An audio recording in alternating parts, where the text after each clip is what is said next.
And welcome to another Nerds Amalgamated episode. I'm the DJ, and with me today I have Buck and the Professor. Hello. How are you two? Hello. How are you two, gents? I'm So pretty good. tired. And I don't even have uni. How do you guys do it? What are you talking about? Well, I've been picking on you guys for being all stressed out over your exams for the past 3 weeks. And now it's my turn to be completely worn out. The exams are only just hitting now. Like all the past few weeks has been assignments. Well, So I still still- don't want to swap places with you. It's still ongoing. Now he wants to swap places when every week he's been bragging about how the full-time life was such No. a good thing. I said I still don't want to swap. Because you guys have exams to go. Well, I don't because I'm in my masters, but yeah. So why are you so worn out and tired there, Professor? I don't know. I think what's happening is that someone's mind controlling me in the middle of the night when I'm supposed to be sleeping to get up out of bed and go and perform dastardly deeds and then putting me back before I wake up. So many things I could be saying there, and I know I'd be in trouble for all of them. Okay, just don't blame me if I fall asleep in the middle of recording tonight. Well, no, we'll just make fun of you. We'll have the audio version of you looking like a mumble rapper. No, I'm no mumble rapper. I snore like industrial machinery. Well, there you go. We won't even need to do anything. We can just sit there and put a soundtrack of you snoring to people starting up heavy industrial machines. The best alarm clock idea I ever heard of. Actually, no, not alarm clock. Best ASMR track. The Professor snoring like Trust heavy me, it's machinery. really not. And the best alarm clock I've ever come across is a fire station. With Well, the just up- trucks going out, sirens on. Yeah, it's not just that. It's also when they open the doors and everything. Because I actually moved into a place and was literally just up the road and up the hill from the fire station. And first night we moved in, they had a fire or something going, and yeah, they had the bell inside the station go off, and then the trucks start up and the doors fly open, and the trucks come out with their lights and sirens going. That wakes anyone up at 3 o'clock in the morning. I bet it would. Anyways, gents, let's get the show on the road. Bucky, you've got the first story. Hold on. We've got a shout out there. Who was the podcast about sleep? 1/3 of life. So that's the first square of bingo. Well, hang on. Now, what's Zane has his one as well, where he reads for insomniacs. Is it unfeatured articles? I think so. If we're gonna talk about sleep deprivation and stuff like that, then yeah, it's a good one for you. He reads it in his soothed, calming voice, so that It is very calming. see you just want to just relax and take the time and fall asleep.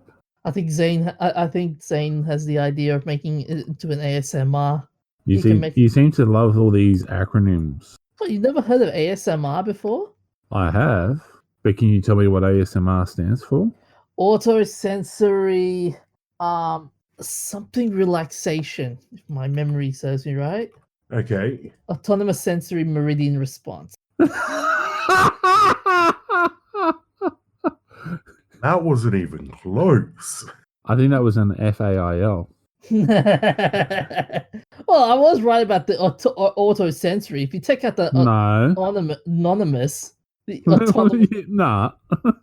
Like you're in a different galaxy, far, far away.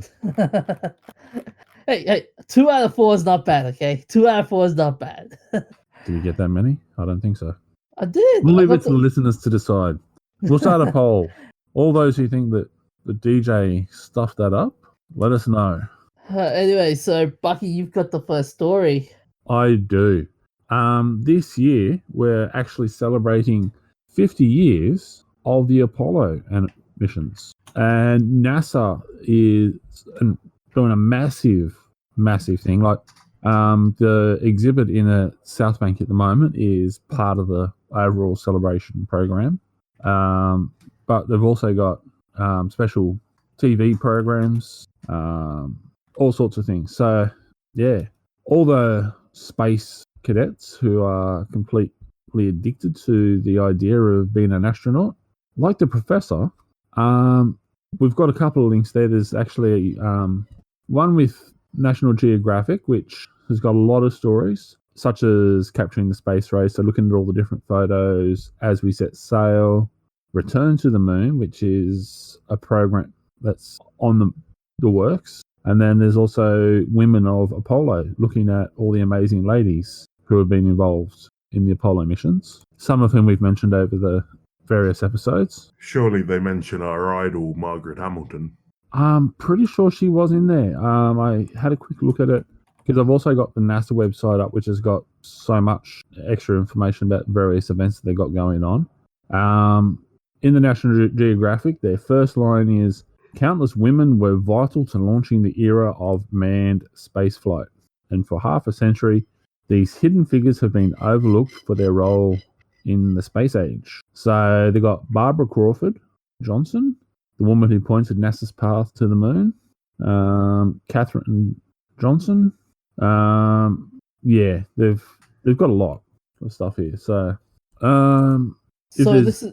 Oh, you first. You first. I was just going to say, they've actually got like so many events. It's actually like there's stuff in Paris, it's all around the globe. There's things happening. So it doesn't matter where you are. There's something nearby that's related to the Apollo missions. So does that mean we get to see reruns of the movie The Dish? You can watch it whenever you like. No one's going to stop you. Oh, I know, but they'll be saying like we'll be showing the movie The Dish as well. I haven't seen it in amongst any of the lists, but it's always definitely a good movie to watch. After all, who doesn't love a bunch of Australian larrikins playing cricket inside the park's radio telescope dish? And messing up and trying to work out how to fix it before their boss finds out. Mm-hmm. But in all seriousness, though, which Apollo mission do you reckon takes the cake as the best Apollo mission? The most remembered Apollo mission, I mean. Well, what do you mean remembered? Like, there's different ones to remember for different things. Well, like as in land breaking, record breaking, and something that made history kind of things. Like Apollo 11, for example, that was historic in terms of the Neil Armstrong and his one step for man, one giant leap for mankind. Yeah, then you got, was it Apollo 13 that there's some scientists think that they've actually tracked it recently? No, that was Apollo 13 is the one that got messed up and had to come back because the oxygen blew up. That's right. I think it was Apollo 8 that we were talking about the other day. They found the Snoopy lunar module that was jettisoned into space after the test flight, and some amateur astronomers reckon they've managed to track it down. Because there's like you got 50 years of history, because there's still stuff happening with some of the Apollo missions where the technology from that has gone over into the space shuttle, and there's just it's built such a massive platform that flows into everything else, that saying one particular point, like as you said, like Apollo 11 landed on the moon, but all the previous Apollo missions had so much that it was building up slowly in a constant level. Apollo, well, we'll ask the biggest, I guess you call him an Apollio here. Professor, give us a rundown on Apollo 1 to Apollo 11 on the stages of what they achieved. Now, it's been a while since I've actually thought about this, but Apollo 11 is obviously the most famous for being one to land on the moon. Mm-hmm. Apollo 13 had to turn around and come home. Apollo 17 was the final Apollo mission. And before they landed on the moon, Apollo 1 caught fire on the launch pad and killed the 3 astronauts on board. Apollo 10 had a failure with the toilet system and had a piece of poo floating around the cockpit. I think Apollo 8 was the first one to fly to the moon with a full lunar module. Mm-hmm. But that's all I can remember off the top of my head. Notice the DJ laughs at the poo floating around. The crew members did as well, and they were arguing over whose it was and who had to clean it up. Yeah, it's not like being in the car where you can just open the window to sure fly out. Although the celebrations aside, though, you know what's going to be annoying though with the celebrations going on, you're going to see a lot of conspiracy theorists now coming up saying, "Oh, the moon landing is fake," and and they'll still whinge and whine about it. Yeah, but that's all been disproved so many times, and in all fairness, it'd be nice to have all the all those guys coming up with something different to talk about. Just 'cause I'm getting sick and tired of them talking about flat Earth theory. I confused one of them because he was going on about the flat Earth theory, and I said, no, the Earth's shaped like a donut. And so that's the reason why we have donuts, because it's actually a celebration. And it has to be made on the inside edge of the curve of the donut through the hole. By the time I left talking to him, he actually started to believe me. Oh my god, that's amazing. Not really. It was me talking to him. No, the part about him buying all the stuff that you just said. But he was dumb enough to already think that the Earth was flat. He also believed vaccines cause autism. He's one of those people that if you give him a conspiracy and you make it sound moderately plausible, he then snaps together all the rest of the bits and pieces to make it work. To the extent, I actually saw someone destroying someone who was a anti-vax conspiracy nut who literally was rolling off all the conspiracies when they went to the doctor for their child's checkup. And the young student doctor who was doing all the initial inspection of the child went back to his resident and told him what had happened, and he gave him a wink. He goes, we'll fix this. Went in, was talking about it, and the mother refused the inoculations and vaccinations. And the doctor just said, well, but what if it doesn't actually cause autism? What if that's all actually a conspiracy from Russia to weaken our society by leaving us open to all these diseases? Apparently, you could actually hear the lady's mind break trying to work out which was the more plausible theory. In the end, she actually got all the vaccinations. I'm going to pretend I never heard that and try to maintain some hope in humanity. Hey, at the end of the day, what is this? The T-shirt that I saw floating around the other week. What does the EKG of flat earthers have in common with anti-vaxxers? They're both flat, aren't they? Yep. But so with the Apollo missions, do you reckon we'll ever see some sort of Apollo type mission for Mars? I don't. Well, they're already planning sending a mission to Mars. And it's going to be a multi-stage though, because they're going to have to live there. Yeah, I did remember once wasn't there a company that wanted to take a few people and say, we'll take you to Mars and you'll be living there forever and never coming back to Earth. Yeah, Mars One. There was a draw. There's people that have put their hands up for it. Mars One went bankrupt not too long ago, though. Yeah. So, like, the idea of, like, because when you think of all the requirements of sending a mission to Mars, landing on the surface, and then taking off to fly back, it's not like sending a mission to the moon. Like, the gravity on Mars is a lot heavier than it is on the moon. But it's still also not heavy enough to prevent bone loss. And even if it was after 3 months in space, you start to see some serious bone losses. Mm-hmm. It's why when astronauts come back from the ISS, you always see them sitting in they always keep them sitting down and carry them everywhere for the first little while after they get back to Earth, because their bodies aren't adapted for gravity. Yeah, because even though they have them doing resistance exercises and everything to try and maintain muscle mass and bone density, there's nothing to make it happen. And what's flight time estimated to Mars? It's a couple of years, isn't it?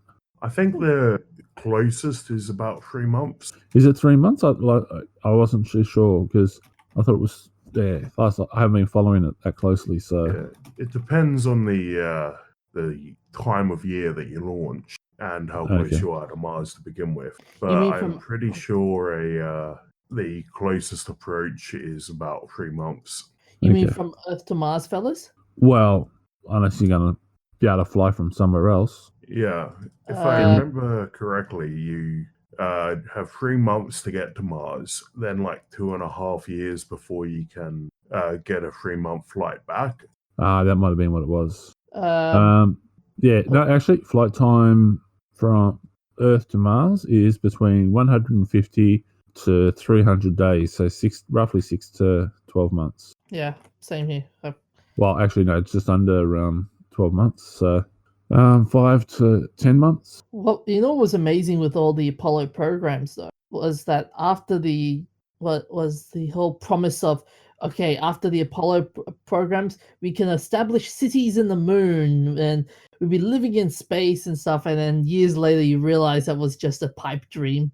Well, they're still talking about building a base on the moon because interstellar travel is going to be able to happen from there rather than on the surface because of the reduction in gravity. So actually part of the planned mission to Mars. One of the concepts is actually building a base on the moon and launching a spaceship from there, because the amount of fuel required and everything like that would be so much more reduced that it would be able to make it much more economical. Yeah. So yeah, there will be bases on the moon eventually, I'm pretty sure. Probably not on the surface. It'd be more likely to be buried under the surface, but yeah. Got to get that radiation shielding in somehow. Mm-hmm. So all the sci-fi movies with their glass domes and stuff, that's great until you get hit by a meteorite. And not all meteorites are huge. There's tiny little meteorites as well. Anyways, so moving along. Professor, you've got stories about E3 this year. Yeah, I wasn't able to keep up with it as much as I have in the past years because I'm working full-time now. But I've been keeping an eye on the recaps. And even though it's a bit of a slow year for E3 because we're at the end of a console generation, there's some pretty interesting stuff that's just been announced. My key takeaway is Breath of the Wild 2, and the low point is Fallout Battle Royale. Oh, yes. I think everybody hated that when they... I saw a bit of the Bethesda press conference, and everyone was just not impressed. No one was clapping. Like, no one was impressed at all. People were clapping at Bethesda. They had their people that were paid to sit in the first couple of rows and be all excited and carry on about everything constantly. Yeah, that was the problem. Like and everyone else was just wanting to throw stuff at them. Yeah, Todd Howard, the CEO of Bethesda, was trying to mitigate Fallout 76 by saying, "Oh, thank you guys for making this game so possible." I'm going, "No, you didn't." You know what I don't understand? If they'd pushed it back by a year and released it now with the content that they've just announced for the Nuclear Winter update, then I think the backlash would have been a hell of a lot less than it was releasing it as bare bones as it was. Mm-hmm. And the same with No Man's Sky a couple of years ago. It's become a fairly decent game, but everybody's got that first impression in their head from the absolutely abysmal launch. Don't get why AAA companies are releasing unfinished games like this, and then 2 years down the track, the game's finally worth buying. One word: greed. Yeah. Like the Hoff's got to be able to buy his new old style leather jackets and pay for that hairstyle. Like, I'm sorry, but the guy has got to stop trying to emulate Hasselhoff. I didn't see this year's one, but it was so terrible last year I couldn't go there. My biggest takeaway. I was going to say, what did you think of Devolver this year? That was fun. I haven't seen them yet. I'm planning on going back to them when I get a chance. The movie continues. That's all I'm going to say. And I like it. From what I saw when the Devolver conference, they were poking fun at Nintendo's Nintendo Direct's conference, which I thought that was creative and funny. I like the one thing I did catch with Devolver, because I saw a little bit of the video online. They've gone for a RoboCop-esque sort of theme to the movie now. And I see if Devolver spun off a a studio to make dumb, low-budget movie things like that, I'd be cool with that. I'd pay to see that. Yeah. They're just they have perfected the art of taking the piss out of the morons. The people who take E3 too seriously. Just people who take themselves too seriously. Microsoft did well this year as well. Did well with their line of games, like for example, Cyberpunk 2077, with the massive reveal of Keanu Reeves and how he's going to be featured in the game, not as a cameo appearance, but in the game full time. He's going to be a full-on companion character. Mm-hmm. And how he entered into the press conference and there were so many people giving him standing ovations, and one person in the crowd was saying, you're breathtaking, and Keanu replies, you're breathtaking. And that was amazing, just watching Keanu on the stage. It was pretty beautiful to watch. Did Keanu promise them $100,000 each if they cheered? No, no. He doesn't have to, because he is pretty cool. But going back to Devolver for a moment, did you guys heard about the game Fall Guys? Yeah, I did. Yeah, I missed that one. See, when I first saw the name, I thought, are they paying out on Bethesda with Fallout? There's Fall Guys Ultimate Knockout. Oh, did you see their bootleg games pack? No, not yet. They released a set of mini games based on other games that they've made with like in the style of cheap Chinese knockoffs. Yeah. I've actually just found it now. They got Shooty Boots and Ape Out Jr. Luff Trousers. Hang on. Piku Biku. Doesn't sound like anything in particular, does it? No, I think it's a pun on Piku Niku with a C is one of their games, I think. Yeah. I was thinking more like Pikachu. Piku Biku. Oh, yeah. And then they got Absolver Fighting Championship and Castlevania. That's I like brilliant. that it's for sale for 1% off. Yeah. Like, these guys just make E3 so much more fun. Mm-hmm. What were the Nintendo, like you said earlier, Nintendo had an interesting press conference with more Smash Brothers reveals. Goodness me. Yeah, the hero from Dragon Quest and Banjo-Kazooie. Oh, is that all? And a bunch of other stuff like Breath of the Wild 2, a bunch of games that they've got coming out on that platform. Apparently they're getting a full release of The Witcher 3 and Alien Isolation. Okay. See, I'm actually starting to feel sleepy now just mentioning Nintendo and E3. It was that was just a horrible, horrible experience. But yeah, the E3 this year was just lackluster, to be honest. Like, nothing special happened. Like, besides Keanu Reeves entering into the spotlight, and there was another big moment that happened where on the Microsoft, was it Microsoft? No, another press conference. Don't know which game. Forgot which game company it was, but one of the game developers, her name was Ikumi something. She introduced a game called Ghostwire, and my god, the people were like, "Oh, she's so cute," and there's so much fan art of her. Yep, I did see that. She was pretty cool. Is this the girl doing the weird dance? It was the whole thing. It's just she'll say genuine. Yeah, I saw someone took screen captures of her and arranged it into the Lost comic based on her arm movements. But man, the Ghostwire game looks very interesting though. What's it about?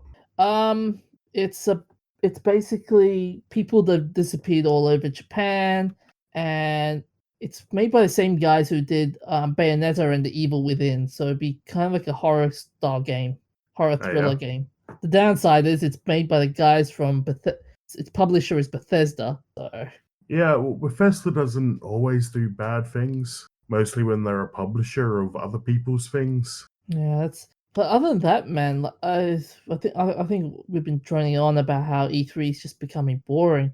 I think the interesting thing is how with Bethesda, by the way, they've been introducing a lot of mobile games. Bethesda's been emphasizing on mobile games more. That's where the money is. Yeah. And it's funny how people on the internet reacted to it by saying like, mobile games are not real games. Yeah, that's selling out the true experiences of gamers like me. Suck it up, princess. All right. There's plenty of other gamers out there that play on mobile platforms. So you always say PC Master Race, and the DJ's just, who knows. I'm a PC. I'm a PC and a console man. That's all I'm gonna say. So if I checked on your mobile phone, there wouldn't be any games. No, you won't see it. I won't see it because you got them hidden. No, no, you won't see him because I don't play him. I suppose you probably don't have time in amongst all the watching the YouTube videos. Netflix also had an interesting introduction as well to E3 with their the Dark Crystal game. Yeah, more Netflix choose your own adventure things would be cool. I mean, looking at the gameplay trailer, it kind of pays homage to all the Final Fantasy style games with the turn-based and the moving a certain distance. Which was also the other cool reveal on this E3, the new Final Fantasy remake. Mm-hmm. But Woody, actually, I'm excited for the Mana game remakes. I did see your post where you were all excited in chat there the other day. Yesterday, was it? Yeah, just last night as I was going to the gym, I saw an offhand comment on Reddit and got very excited. Ladies and gentlemen, he was so excited. He was like a 13-year-old boy locked in an adult shop.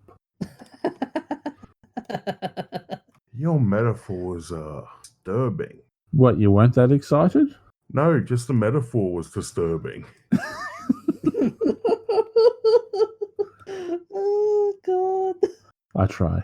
So, with the recent E3, you reckon we'll ever see... You reckon E3 is going to... Next year's E3 is just going to be a dud show again? I mean... Nah, next year they're going to have all of the console announcements. Mm-hmm. So even though they basically leaked every while before the show, but next year they've got the console announcements, launch title. There's no reason for it to be as slow as it was this year.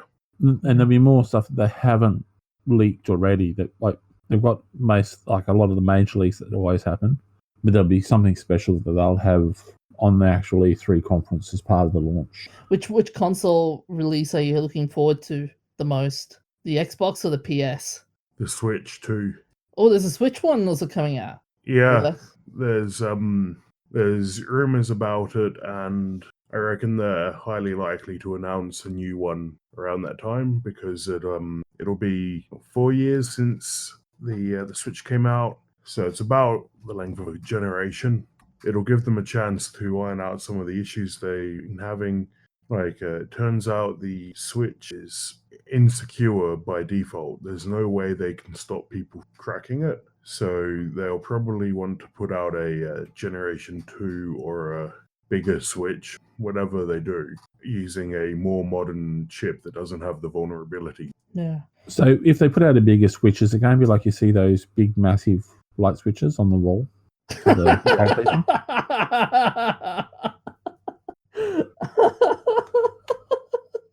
It wasn't that funny, DJ.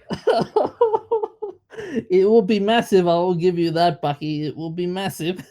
Oh, by the way, Professor, the Switch came out in 2017, so that's not long ago. Yeah, it's newer than I thought.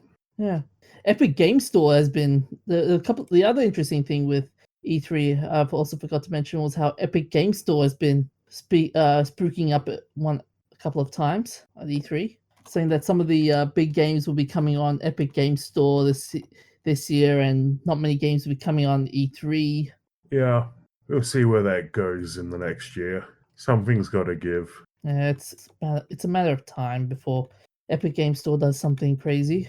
And speaking of crazy, I've got a story for you guys about Netflix and their new venture. I thought you were going to talk about yourself. I'm not as crazy as Netflix though, but thanks for the thank you. You're welcome. So Netflix has decided to buy The Division, the game, and are going to make a movie out of it, starring Jessica Chastain and Jake Gyllenhaal. And it will be directed by David Leitch, whose credits include Deadpool 2 and Hobbs and Shaw. Well, I can't wait for this That's to a be very awful. You said something, Professor? I said I can't wait for this to be awful. Oh, I know, man. The plot goes like this. The story is set in the near future with a pandemic virus spread via paper money on Black Friday, decimating the city of New York and killing millions. By Christmas, what's left of society has descended into chaos. Hey, A group of citizens trained... Yeah? We can read the article too. Oh, no, this is... Okay, my mistake. So it's basically a survival movie, as always. But, well, it's not necessarily going to be bad. Like, yeah, we kind of have this predilection because of the fact that there's been so many movies that have gone bad. But I have to check, is The Division based on a series of books? No, I think it's one of these new Tom Clancy properties that are Tom Clancy in name only. Okay. Which, to be fair, is most things because he had a lot of Ghost Riders. Yeah, because he had like the Rainbow Six games were actually based, like they were a spin-off from his books. Yeah. So same for Splinter Cell, I think. Did it have a book? Splinter Cell was, I don't remember a book, but I think it was based loosely on some of the character traits that he for John Clark and some of the bits and pieces with that. That might be what I'm thinking. Sorry guys. They made some novels based on the games, so yeah, it wasn't really what. No, I meant Splinter Cell. Sorry.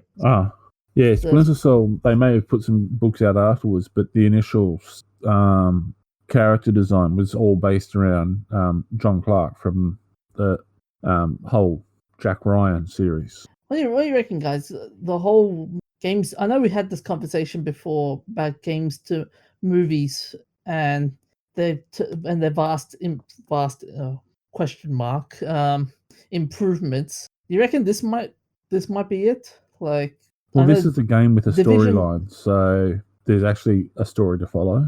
Yeah, but the story is just basically this typical, it's a zombie apocalypse style scenario with just a group of people and we're trying to survive. That's but it. It's not zombie apocalypse. I meant zombie apocalypse no zombies. Style. Yeah. Well, it's the same disease. Once they're dead, they stay dead. And then there's all this weird government sleeper agent stuff. Oh, hang on. Did we just catch you out on not actually knowing the story of the game? No. All I'm saying is, though, it's the same old storyline as we saw in the, like, what was the other series? Like, there was that series where the entire continent of America lost power, and they're trying to figure out, not the continent of America, the entire world lost power, and the world's trying to figure out how to live without power. So the word of someone with a vocabulary would be apocalypse. Apocalypse. There was the one where you're talking about where North America loses power was Dark Angel. There was another one called Revolution, I think. And then there's Mad Max, which is also post-apocalyptic. There we go. Yeah, it was Revolution. About Power Black. That's the one. Power Blackout. But this is different to a Power Blackout. True, but it's the same formula though, in terms of something catastrophic happens to the world, and people are trying to survive after the post-cataclysmic event, and we get to see it, and it's a journey. It's something that people are interested in. And you're not going to be getting sued for saying it's this person or that person. Like back in the Cold War, we always had the Russians and so forth as enemies. We can't say that anymore because we're not allowed to call them enemies. Yeah. But what do you reckon about the casting, though? In terms of Jake Gyllenhaal and Jessica Chastain playing in this movie. I reckon Jake Gyllenhaal might pull it off. I don't know if I've seen anything bad with Jake Gyllenhaal. Jarhead The wasn't last bad, video, but it was very slow and very trippy. the last video game movie And I I've haven't watched Breakback Mountain yet either. So Is he in that? yeah, yes. Well, didn't Brokeback Mountain get an award of some sort?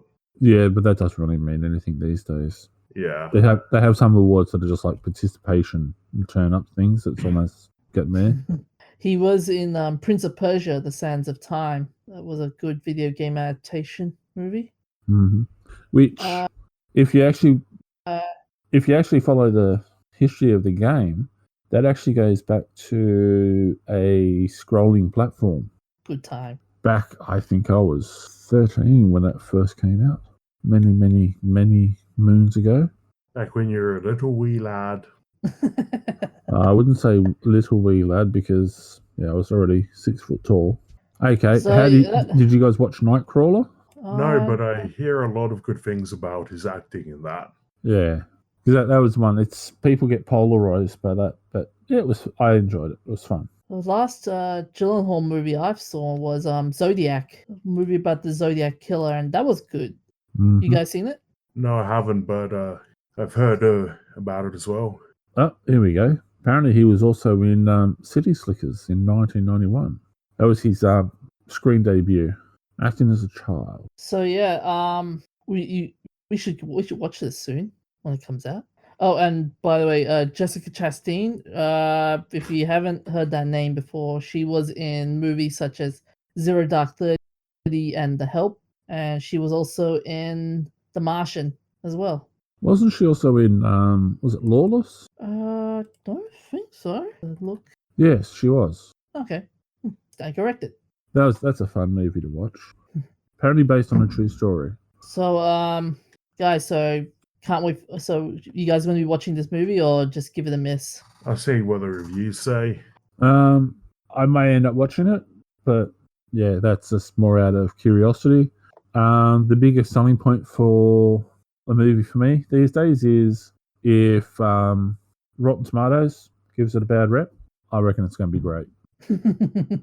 It's like Rotten Tomatoes works on reverse psychology. Like if the audience hates it, the audience hates it. That means the critics love it. I don't know. Like, just Rotten Tomatoes are paid out on so many movies that have been absolutely brilliant. That's true. That's true. Anyways, guys, moving along. Games currently playing. So, Buck, what have you been playing? I've been playing. You stuffed up. You stuffed up. Indeed, I think I did. Which one was it this time? Assassin's Creed 2. Just the first one? No, Assassin's Creed 2. Oh, okay. My mistake. Fix your show notes, mate. What a sort of amateur hour is this?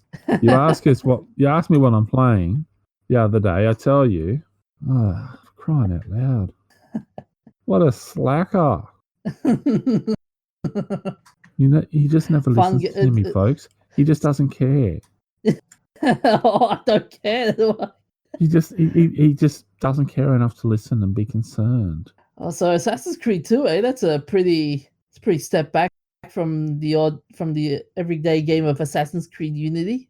Yeah, but it's going back to the roots. Like, I was looking at Assassin's Creed 1, but I'm not sure if I could get it on my system because it was saying it's limited to Windows XP. So I'm not sure if it'll run on Windows 7 or anything else like that. So I have to do a bit more homework. But Assassin's Creed 2 was there and it was on special. It was only $5. Wow, so pretty cheap. Get to go back and run around as Ezio and start the whole Ezio saga off. And that's fun. All right, Professor, what have you been playing? I've been playing Cataclysm still. I really haven't had time to get into anything else lately. And this week's Survivor Story. I went out of the shelter. I found a dog I wanted to pat, and the dog ate me.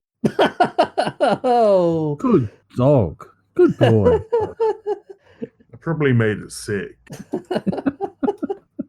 What is it with you and dogs, Professor? What is it with you and dogs? Oh, I got along with the dog I saw today.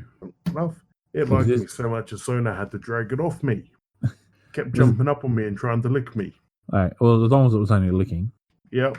Have you seen that video on YouTube and Facebook where a guy is doing something on his computer and he's got a French bulldog starts licking his cheek? So he turns around and goes to lick it, and it pulls away and is really nervous and puts its paw up to push him away.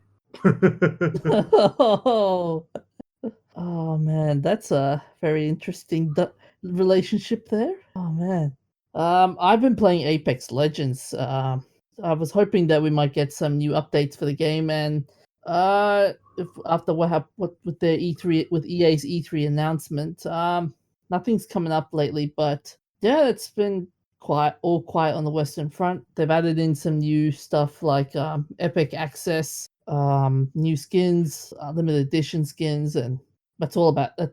That's about it so far. Sounds exciting. I know. I've given you guys a Reddit link to the pug. Wasn't a bulldog, sorry. Oh, pugs are cute. They're really cute. They also literally cannot breathe.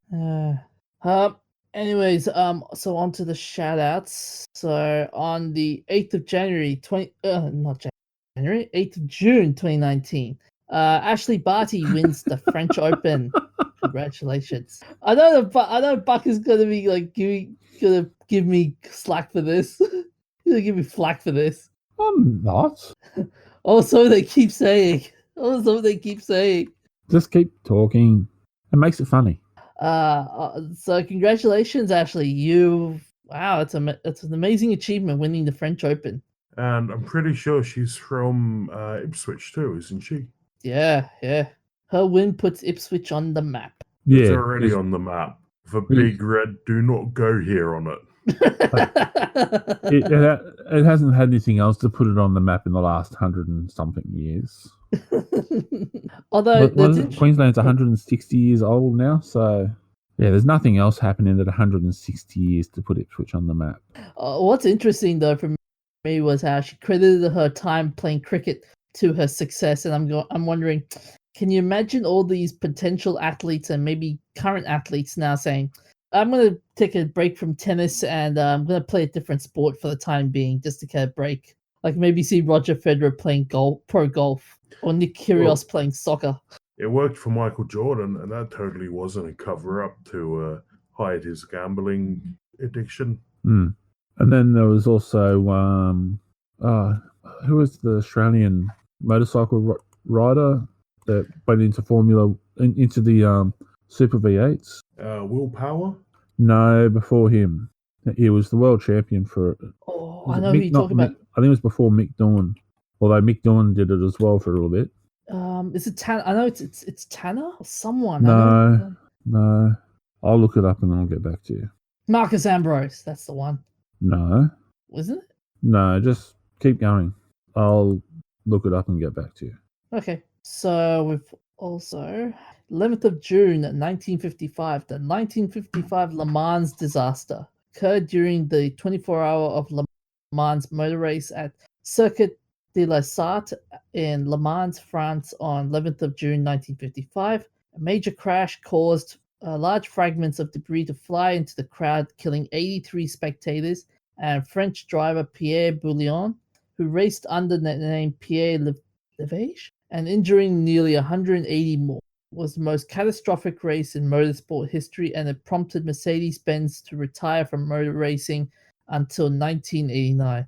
Man, that was a very, very scary crash to watch. Yeah, it would have been even worse being in the crowd there. Oh, man. Having hundreds of kilos of magnesium flung at you. On the 11th of June 1963, Buddhist monk Quang Duc publicly burns himself to death in a plea for Presingo Dindium to show charity and compassion to all religion. Oh, man. Those people that burn themselves on public places, they're traumatic to watch as well.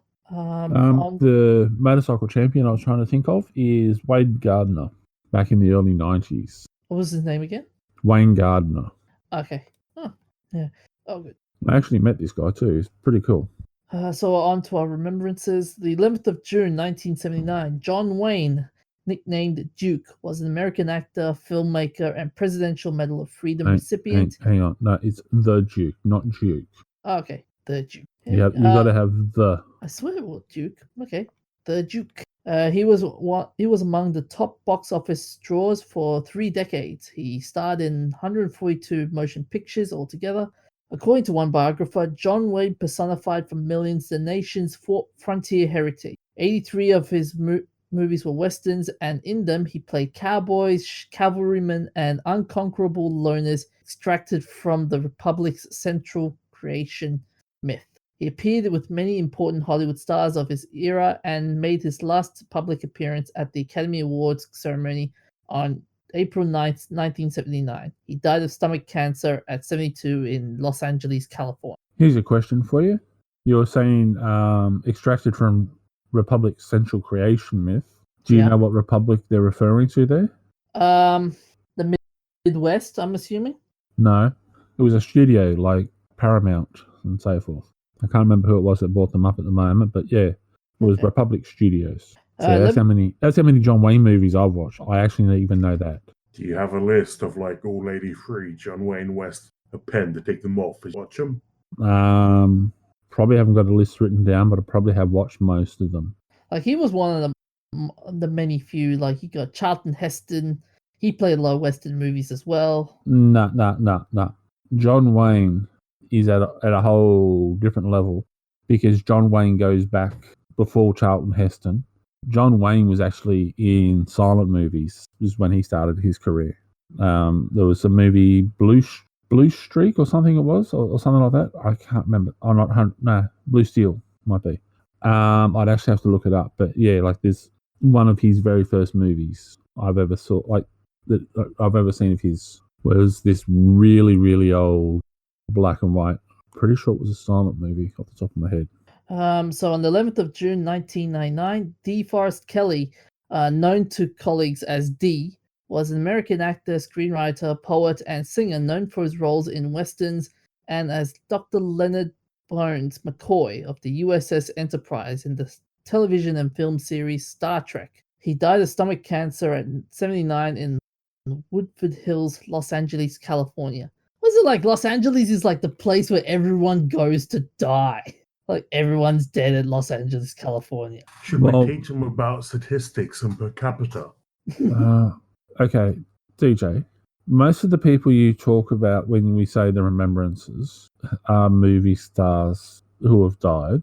Where's the biggest place for movie stars globally?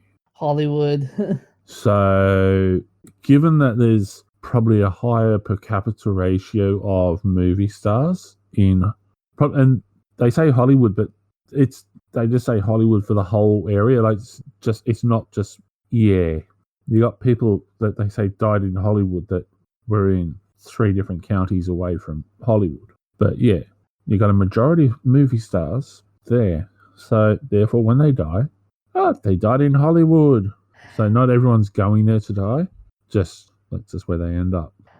So on the 12th of June 2003, Gregory Peck was an American actor. He was one of the most popular film stars of the 1940s to 1960s. Peck received 5 Academy Awards for Best Actor nominations and won once for his performance as Atticus Finch in the 1962 drama film To Kill a Mockingbird. Peck also received Oscar nominations for his roles in The Keys to the Kingdom, The Yearling, Gentleman's Agreement, and 12 O'Clock High. Other notable films that he appeared in include Moby Dick, which was in the 1956 and its 1998 miniseries, The Guns of Navarone, Cape Fear, the 1962 edition, and its 1991 remake. How the West Was Won, The Omen. It's The Guns of Navarone, not Navarone. Okay. You've seen the movie, I know, because we've spoken about it before. So that's yes, true. It's right. The Omen and The Boys from Brazil.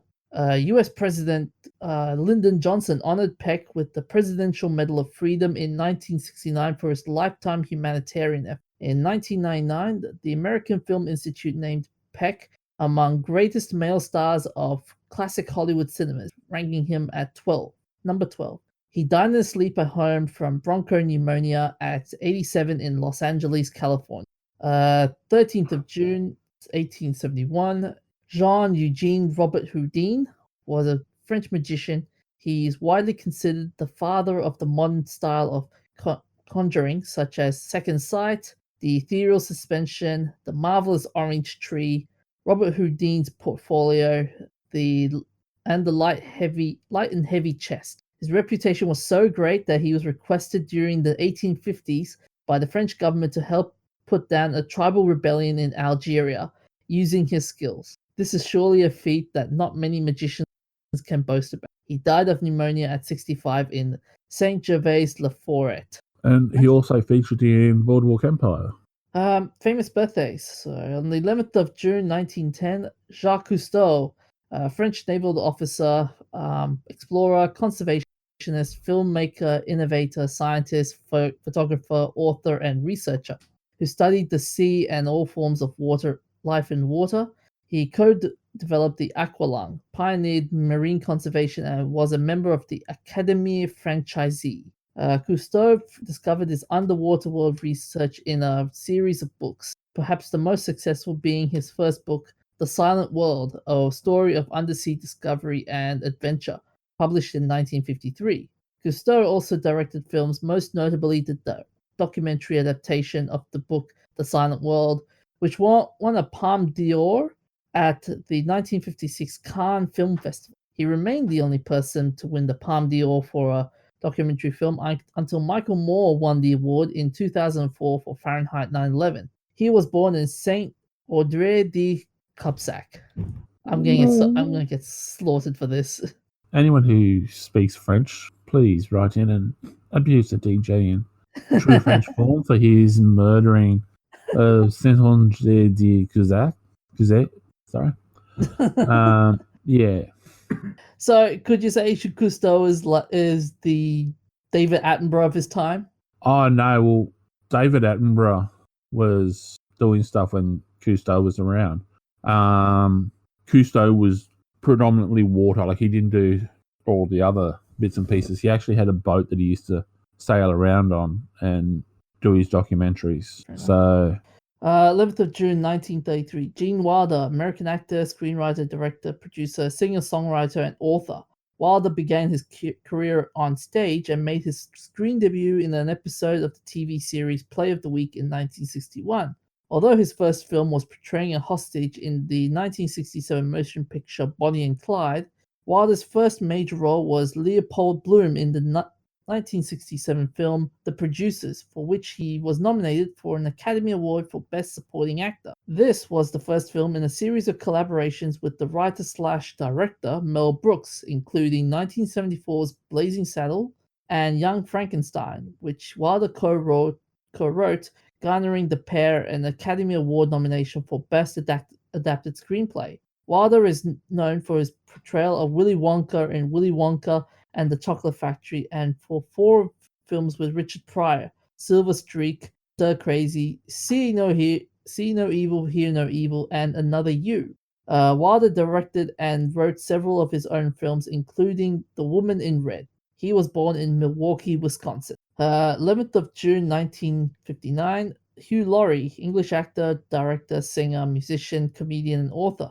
Laurie first gained recognition for his work as one half of the comedy duo double act Fry and Laurie with his friend and comedy partner Stephen Fry. The duo acted together in a number of projects during the 1980s and 1990s, including the sketch comedy series A Bit of Fry and Laurie and the P.G. Wodehouse adaptation Jeeves and Wooster. Laurie's other roles during the period include the period comedy series Blackadder, of which Fry also acted, and the film Sense and Sensibility, 101 Dalmatians, The Borrowers, and Stuart Little. Good movie, that Stuart Little movie.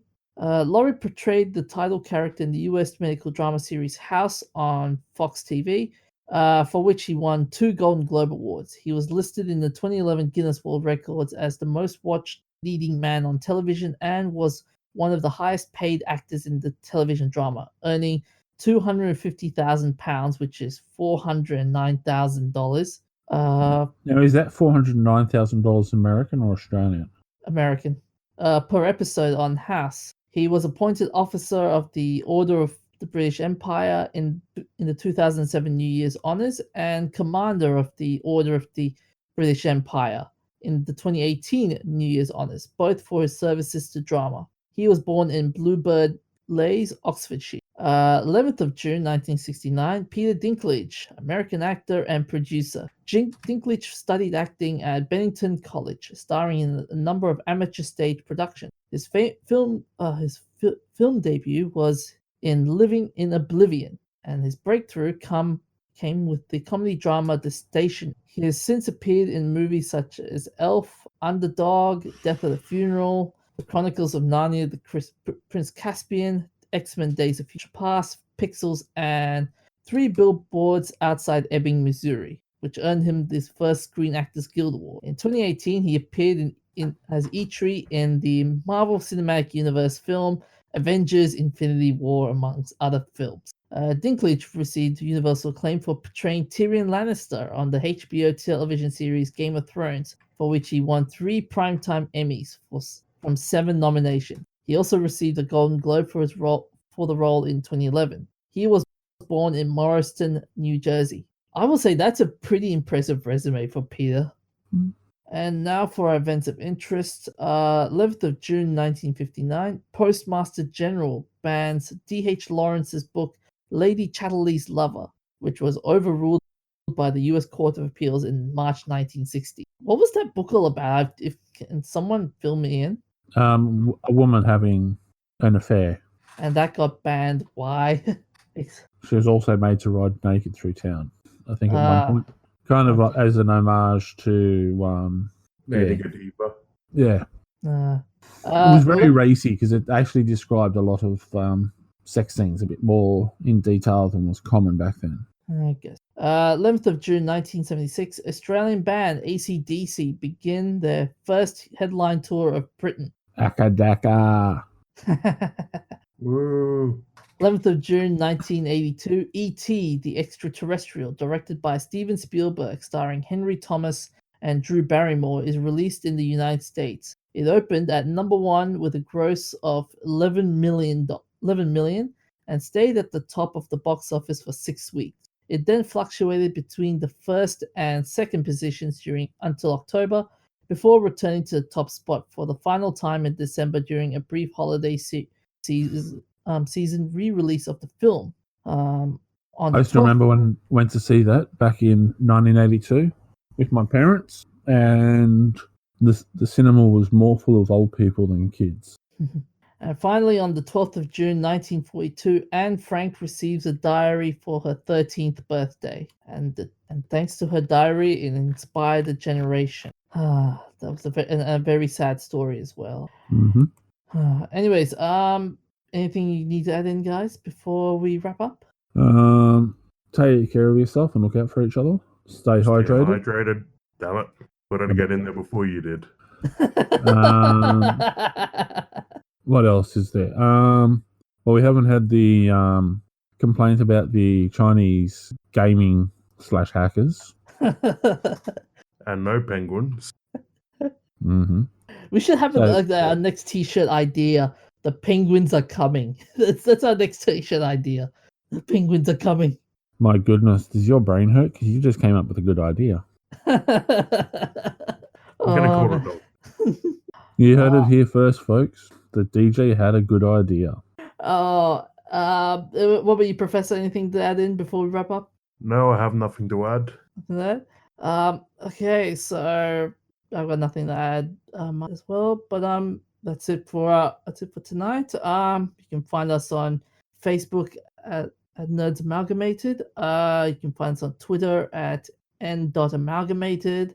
You can email us on nerds.amalgamated@gmail.com. Send all your hate mail to him.